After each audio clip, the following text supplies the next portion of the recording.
Students, मैं Gayatri Gehlot online classes में आपका हार्दिक स्वागत करती हूँ। BA BSc BEd first year paper second basic education and communication, जिसका फर्स्ट यूनिट जिसमें हमने शिक्षा, अर्थ, प्रकृति तथा विवेकानंद, रविंद्रनाथ टैगोर तथा महात्मा गांधी का शिक्षा दर्शन पढ़ा था। आज अपन पढ़ेंगे श्री अरविंदो घोष। आज हम श्री अरविंद घोष के शिक्षा दर्शन के बारे में पढ़ेंगे। उनके अनुरूप क्या शिक्षा है, क्या शिक्षा का अभिप्राय है। 1872 में उनका जन्म तथा 1950 में अरविंद घोष की मृत्यु हुई थी। अरविंद घोष के बारे में थोड़ा सा हम आपको उसकी जीवनी के बारे में बताएंगे कि भारत भूमि पर सदा महान आत्माओं ने हमेशा जन्म लिया है। इन्हीं में से एक आत्मा जो हमेशा चर्चित रही है और आज भी उस महान विभूति का नाम बड़े विद्वानों के नाम के साथ जोड़ा हुआ है, महर्षि अरविंद। श्री महर्षि अरविंद का जन्म 15 अगस्त 1872 को कलकत्ता के एक संपन्न परिवार में हुआ। उनके पिता डॉक्टर कृष्णधन घोष व माता श्रीमती स्वर्णमाला देवी थी। श्री अरविंद घोष के पिता कलकत्ता नगर के प्रसिद्ध डॉक्टर थे। श्री अरविंद घोष के दो भाई विनय घोष तथा मनमोहन घोष थे। अरविंद घोष की आरंभिक जो शिक्षा है वह दार्जिलिंग में लॉरेंटो कॉन्वेंट में हुई। 7 वर्ष की अवस्था में उन्हें अध्ययन के लिए इंग्लैंड भेज दिया गया और वे लंदन तथा कैम्ब्रिज से शिक्षा ग्रहण करने हेतु 14 वर्ष तक वहाँ पर रहे। अंग्रेजी के अतिरिक्त उन्होंने फ्रेंच, ग्रीक, इटालियन और कैम्ब्रिज में लैटिन भाषाओं का अध्ययन किया। पिता की इच्छा पर उन्होंने इंडियन सिविल सेवा यानी अपने ICS की परीक्षा भी 1890 में पास की, लेकिन अंग्रेज़ों की दासता के अधीन सेवा कार्य न करने की इच्छा से उन्होंने घुड़सवारी की परीक्षा नहीं दी, अतः उन्हें असफल घोषित कर दिया। 1901 में अरविंद घोष का विवाह मृणालिनी देवी से हुआ और 1906 में वेरिसाल में राजनीतिक सम्मेलन में वे सम्मिलित हुए। यद्यपि राजनीति के क्षेत्र में वे केवल 4 वर्ष तक ही रहे, परंतु उन्होंने इसी समय के युग में युगांतर, वंदे मातरम, धर्म तथा कर्मयोगी के माध्यम से अपने विचार जनता तक पहुंचाते रहे। अलीपुर जेल में उन्होंने स्वराज्य को अपना उसको भारतीय लक्ष्य माना तथा अपने क्रांतिकारी राजनीति के कारण श्री अरविंद घोष अलीपुर के जेल में रखे गए। जब वह जेल में थे तब उन्हें आध्यात्मिक चेतना का पहली बार आभास हुआ। 5 दिसंबर 1950 को श्री अरविंद घोष ने अपनी देह त्याग दी और वह देवलोक गमन हो गए। अब श्री अरविंद घोष के अनुसार शिक्षा का क्या अर्थ? अरविंद घोष ने शिक्षा का अर्थ कैसे बताया वो मैं बताती हूँ आपको। उन्होंने कहा कि शिक्षा मानव के मस्तिष्क तथा आत्मा की शक्तियों का निर्माण करे, ऐसी शिक्षा होनी चाहिए। उनके कथनानुसार कि सच्ची शिक्षा को मशीन से बना हुआ सूत नहीं होना चाहिए, अपितु उसके मानव के मस्तिष्क तथा आत्मा की शक्तियों का निर्माण करके उसे जीवित कर उसे उत्कर्ष करना चाहिए। श्री अरविंद घोष कहते थे कि सूचनाओं का संग्रह मात्र ही शिक्षा नहीं है, क्योंकि सूचनाएं ज्ञान की नींव नहीं हो सकती। वे अधिक से अधिक सामग्री हो सकती है जिसे जानने वाला अपने ज्ञान की वृद्धि कर सकता है। श्री अरविंद घोष ने कहा कि शिक्षा ऐसी होनी चाहिए जो बालक के आवश्यकताओं की पूर्ति करे तथा उसे आगे अपने आने वाले जीवन में बालक के आने वाले जीवन को वह उत्कृष्ट बनाए और जीविकोपार्जन पूरा करे, बालकों को एक स्वस्थ तथा कर्मठ नागरिक बनाए। अब अरविंद घोष के अनुसार शिक्षा के क्या उद्देश्य है? The aims of education due to Aurobindo Ghosh. Aurobindo Ghosh ने अपनी शिक्षा का सबसे पहला उद्देश्य बताया मानव के यानी व्यक्ति के मस्तिष्क और आत्मा की सबलता। अरविंद घोष के अनुसार बालक के मस्तिष्क तथा आत्मा की शक्तियों का विकास ही शिक्षा है। इसीलिए वे आध्यात्मिक शिक्षा पर बल देते हैं जिससे बालक के मस्तिष्क तथा आत्मा पर बल हो। अरविंद घोष के शिक्षा का सेकंड उद्देश्य जो है वह है शारीरिक विकास और वृद्धि। जिस प्रकार विवेकानंद और महात्मा गांधी और रविंद्रनाथ टैगोर जी ने कहा कि स्वस्थ बालक के स्वस्थ मन के लिए स्वस्थ शरीर का होना आवश्यक है, उसी प्रकार श्री अरविंदो घोष ने भी कहा कि एक स्वस्थ मस्तिष्क के लिए बालक का सबसे पहला स्वस्थ होना जरूरी है। उसके शारीरिक विकास, सर्वांगीण विकास होना बहुत ही आवश्यक है। उन्होंने शारीरिक विकास में शारीरिक शुद्धि को शामिल किया है और कहा कि शारीरिक शुद्धि के बिना बालक का आध्यात्मिक विकास नहीं हो सकता। श्री अरविंद घोष कहते थे कि शरीर के द्वारा ही बालक का आध्यात्मिक तथा धार्मिक जीवन की प्राप्ति होती है। इसीलिए बालक का शरीर स्वस्थ तथा मन पवित्र तथा शारीरिक शुद्धि होना चाहिए। अरविंद घोष की शिक्षा का तीसरा महत्वपूर्ण उद्देश्य था वह है ज्ञानेंद्रियों की शिक्षा।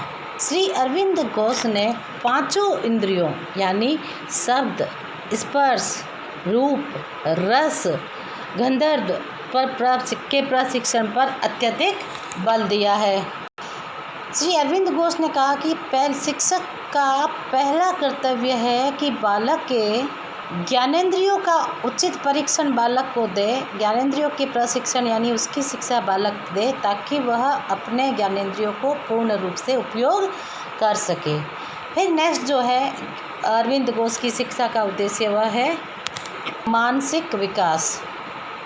अरविंद घोष के अनुसार शिक्षा का महत्वपूर्ण कर्तव्य है बालक का मानसिक विकास। मानसिक विकास मीन्स स्मृति, चिंतन, तर्क, कल्पना तथा निर्णय आदि जो सभी मानसिक शक्तियों से है वह बालक में पूर्ण रूप से परिपूर्ण होना चाहिए, क्योंकि मानसिक शक्तियों का विकास बालक के स्वस्थ शरीर का पहली निशानी है। फिर उन्होंने अपनी शिक्षा का नेक्स्ट उद्देश्य बताया वास्तविकता का ज्ञान, यानी बालक को अहम ज्ञान से उठाकर उसके वास्तविक स्वरूप के पहचान सके ऐसी शक्ति दे। ऐसा शिक्षक एक शिक्षक दे सकता है जो विद्यार्थी का महान शिक्षा देना शिक्षक का महान लक्ष्य और उस शिक्षा को पाना व्यक्ति का परम कर्तव्य। नेक्स्ट है अरविंद घोष ने कहा बालक का आध्यात्मिक विकास। आदर्शवादी होने के नाते श्री अरविंद घोष ने कहा कि बालक जो है वो खुद एक दैवीय अंश होता है। क्योंकि शिक्षा का उद्देश्य इसी दैवीय अंश को खोजना, विकसित करना तथा उसे पूर्णता की ओर ले जाना। नेक्स्ट शिक्षा का उद्देश्य है उनका चेतना की उत्पत्ति। श्री अरविंद के विचार के अनुसार प्रत्येक प्राणी में एक दैवीय शक्ति विद्यमान होती है, जो दैवीय शक्ति को पहचानने के लिए चेतना उत्पन्न करना शिक्षा का पहला उद्देश्य है। फिर है नेक्स्ट उद्देश्य उनका अंतःकरण का विकास। श्री अरविंद घोष ने शिक्षा को प्रमुख तथा महत्वपूर्ण उद्देश्य के अंदर बालक का अंतःकरण का विकास करना बताया है। उन्होंने कहा कि अंतःकरण के विकास के 4 पटल यानी चित्त, मानस, बुद्धि तथा ज्ञान, इन चारों स्तरों को अंतःकरण का विकास कहा है। इसीलिए उन्होंने कहा कि बालक का चित्त, उसका वो क्या कहते हैं उसको अंतःकरण में बालक का चित्त, मानस तथा उसकी बुद्धि का ज्ञान, उसका विकास होना जरूरी है। नेक्स्ट उन्होंने अपने शिक्षा का उद्देश्य बताया स्व का ज्ञान, यानी खुद का खुद का ज्ञान होना बालक को आवश्यक है। केवल शिक्षा ही जो बालक को वास्तविक रूप बनाती है, उसको ध्याय की पूर्ति करते हैं, अर्थात मनुष्य को उसकी शिक्षा का अनुभव करा सके, जिसके अंतर्गत एक चैतन्य, प्राण, अंतःकरण, एक मन, एक अति मानस तथा एक श्रेष्ठ आध्यात्मिक पुरुष भी उसके अंदर है, जिसको वह खुद को बता सके, उसके स्व के ज्ञान से उसे परिचित करा सके। और अरविंद घोष के अनुसार उनकी शिक्षा का लास्ट उद्देश्य था व्यक्ति का समन्वित विकास करना। समन्वित व्यक्तित्व वह है जिसमें मस्तिष्क का पूर्ण विकास हो गया है। सर्वश्रेष्ठ मस्तिष्क तथा आत्मचेतना का ज्ञान देकर उसे जीवन में प्रयोग करना ही शिक्षा का मुख्य उद्देश्य श्री अरविंद घोष ने बताया है। अब अरविंद घोष ने शिक्षा के उद्देश्य, अर्थ और उद्देश्य के बाद में बताया कि कैरिकुलम यानी शिक्षा का पाठ्यक्रम क्या होना चाहिए। इसलिए अपने विषयों के अंतर्गत जैसे कि पाठ्यक्रम, उन्होंने कहा पाठ्यक्रम ऐसा होना चाहिए जो बालकों के भौतिक, नैतिक तथा मानसिक तथा आध्यात्मिक विकास को पूरा कर सके। उन्होंने कहा पाठ्यक्रम हमेशा रोचक होना चाहिए जिससे बच्चा रुचिपूर्वक पढ़ सके। नंबर 1, इसी कारण उन्होंने कहा कि पाठ्यक्रम रोचक होना चाहिए। नंबर 2, पाठ्यक्रम में उन सभी विषयों का समावेश होना चाहिए जिससे भौतिक तथा आध्यात्मिक दोनों ही क्षेत्र में बालक का विकास हो। पाठ्यक्रम में वे सभी विषय सम्मिलित किए जाने चाहिए जिससे जीवन के जो क्रियाशील गुण हैं वह मौजूद हो। और पाठ्यक्रम ऐसा होना चाहिए जिसके द्वारा विश्व के ज्ञान की रुचि बालक में उत्पन्न हो सके। और श्री अरविंदो ने कहा कि उन्होंने भौतिक विषय में कहा कि मातृभाषा, राष्ट्रीय तथा अंतर्राष्ट्रीय महत्व की भाषाएं, इतिहास, भूगोल, समाजशास्त्र, अर्थशास्त्र, गणित, विज्ञान, मनोविज्ञान, स्वास्थ्य विज्ञान, भूगर्भ विज्ञान, कृषि, उद्योग तथा वाणिज्य कला आदि ऐसे विषय, भौतिक विषय है वो बच्चे के पाठ्यक्रम में शामिल होना चाहिए। अब भौतिक क्रियाएं क्या है, जैसे खेलकूद, व्यायाम, उत्पादन कार्य तथा शिल्प कला आदि, ये कार्य भौतिक क्रियाएं होनी चाहिए जिससे बच्चा कुछ करके सीख सके या सीख कर कुछ कर सके। अब आध्यात्मिक क्षेत्र में श्री अरविंदो ने कहा कि जैसे वेद, उपनिषद, गीता, धर्मशास्त्र, नीतिशास्त्र और विभिन्न देश के धर्म एवं दर्शन बच्चे में बताना बच्चे को बहुत ही, उन धर्मों के दर्शनों की शिक्षा देना बच्चों को बहुत ही ज़रूरी है। अब उन्होंने कहा कि पाठ्यक्रम किस भाषा में होना चाहिए, यानी पाठ्यक्रम मातृभाषा में होना चाहिए। प्राथमिक स्तर जिसमें मातृभाषा अंग्रेजी, फिर फ्रेंच, सामान्य विज्ञान, सामाजिक अध्ययन, गणित तथा भूगोल की जानकारी, चित्रकला की जानकारी आवश्यक है। माध्यमिक स्तर पर व्यक्ति की मातृभाषा अंग्रेजी, फ्रेंच, सामाजिक अध्ययन और भौतिक शास्त्र के साथ साथ रसायन शास्त्र, जीव विज्ञान, वनस्पति शास्त्र, स्वास्थ्य विज्ञान, भूगर्भ विज्ञान, गणित तथा चित्रकला का होना जरूरी है। और जब बालक विश्वविद्यालय स्तर तक आ जाए तब बालक के पाश्चात्य दर्शन जैसे मनोविज्ञान, समाजशास्त्र, सभ्यता का इतिहास, हिंदी, साहित्य, गणित, भौतिक शास्त्र, रसायन शास्त्र, इतिहास, फ्रेंच, साहित्य, अंतर्राष्ट्रीय संबंध, जीव विज्ञान तथा विश्व का एकीकरण आदि ये सारे विषय होने चाहिए। फिर बाद में आता है व्यावसायिक शिक्षा। इसमें क्या होना चाहिए, चित्रकारी, फोटोग्राफी, सिलाई, सूची शिल्प कार्य, शिल्पकला संबंधी जैसे ड्राइंग, टंकण, आशुलिपि, कुटीर उद्योग, काष्ठ कला, सामान्य मैकेनिकल तथा इलेक्ट्रिकल इंजीनियर, उपचार, भारतीय, यूरोप संगीत, अभिनय तथा नृत्य आदि सभी व्यावसायिक विषय पढ़ाने चाहिए जिससे बच्चा अपने जीविकोपार्जन सही तरीके से निभा सके।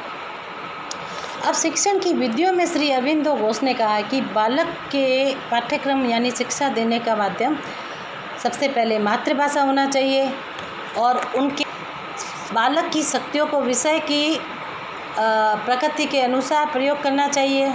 बालक द्वारा किए गए जो प्रयास और अनुभव होते हैं उनको प्रोत्साहन दिया जाना चाहिए। स्वयं करके सीखें तथा सीख कर कुछ दूसरों को सिखाएं, ऐसा पाठ्यक्रम होना चाहिए, ऐसी शिक्षण विधि होनी चाहिए। और शिक्षण विधि में बालक को पूर्ण रूप से स्वतंत्रता प्रदान करनी चाहिए।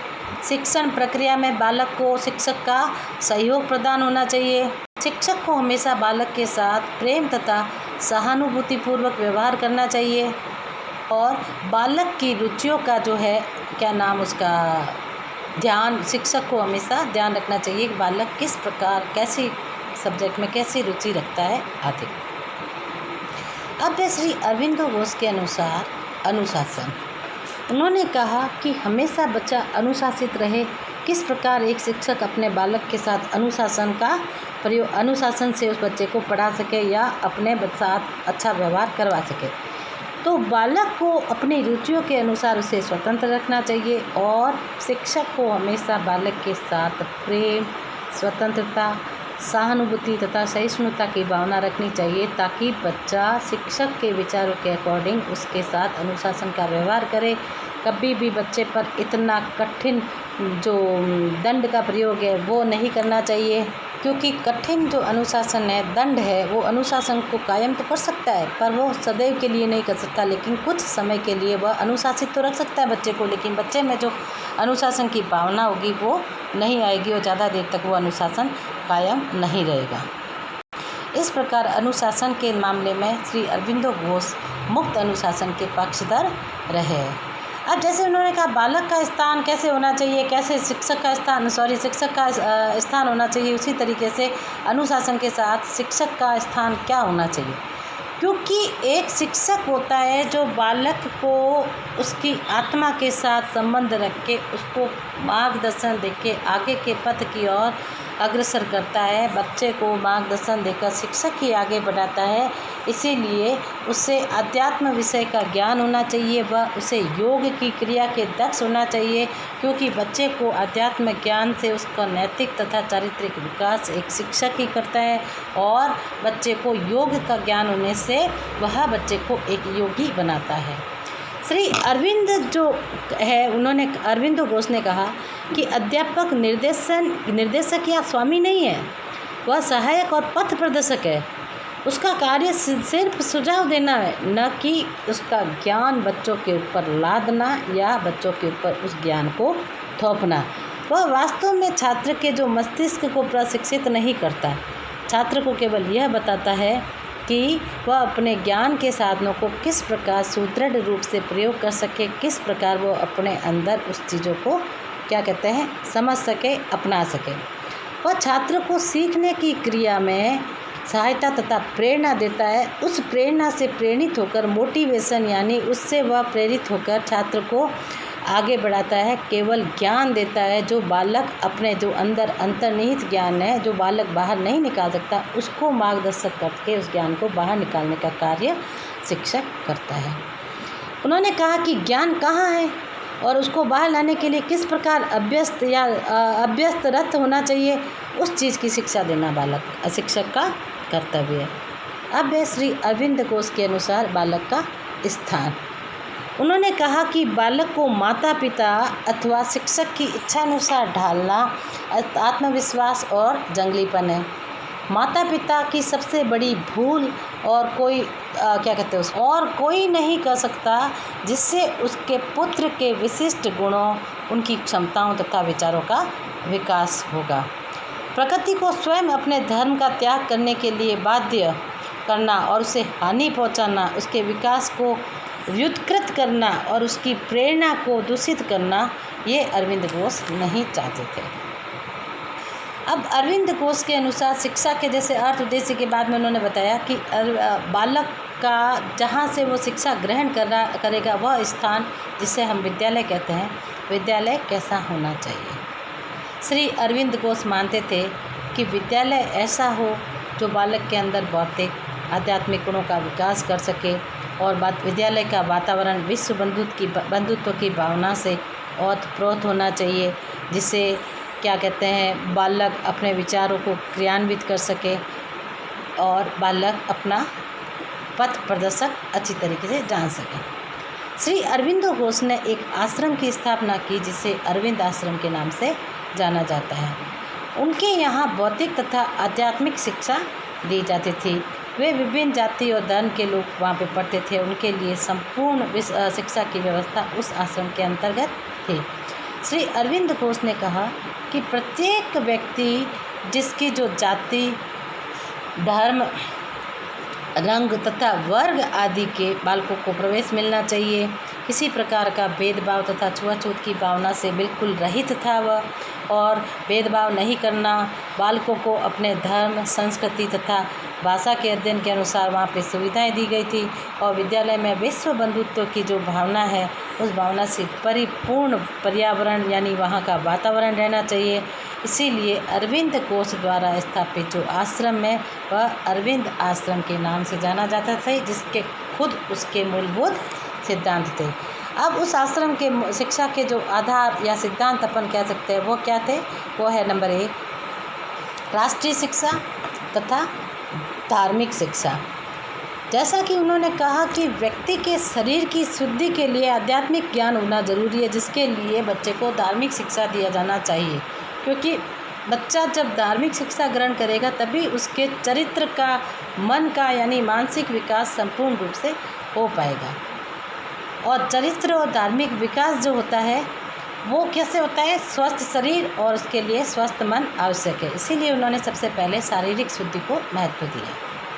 दूसरा जो है उनका जो शिक्षा का सिद्धांत या आधार राष्ट्रीय शिक्षा।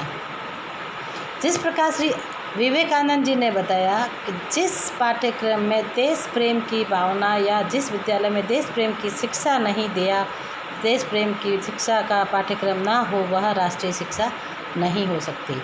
उसी प्रकार श्री अरविंदो ने भी राष्ट्रीय शिक्षा को महत्व दिया और बोला कि बच्चों में विश्व बंधुत्व की भावना, देश के प्रति प्रेम, त्याग तथा सहिष्णु की भावना होना बहुत ही जरूरी है। इस प्रकार बच्चों आज हमने पढ़ा श्री अरविंद घोष के शिक्षा का दर्शन, जिसमें उन्होंने शिक्षा का अर्थ बताया। सबसे पहले हमने उनकी जीवनी पढ़ी, शिक्षा का अर्थ, शिक्षा के उद्देश्य, उनके अनुसार शिक्षा कैसा शिक्षक होना चाहिए, बालक का क्या स्थान होना चाहिए, बालक के साथ में व्यक्ति शिक्षक का क्या स्थान होना चाहिए, किस प्रकार का विद्यालय होना चाहिए, कैसे उन्होंने अपने जो आश्रम अरविंद आश्रम की स्थापना की, उसमें क्या शिक्षा का उद्देश्य है, क्या शिक्षा के आधार है। तो ये सब हमने पढ़ा अरविंद घोष के शिक्षा दर्शन के अंतर्गत। बच्चों नेक्स्ट हम पढ़ेंगे रूसो या जॉन डेवी के बारे में, जो अपन नेक्स्ट वीडियो में मैं वो टॉपिक लेके आऊँगी। तब तक आप इस वीडियो को सुनिए, घर बैठे शिक्षा का लाभ प्राप्त करें। इस वीडियो को लाइक करें, सब्सक्राइब करें तथा घंटी का बटन दबाएं ताकि आने वाले वीडियो की नोटिफिकेशन आपको जल्दी मिल सके। तब तक के लिए मैं अपने वीडियो को यहीं पर विराम दूँगी। नमस्कार, धन्यवाद।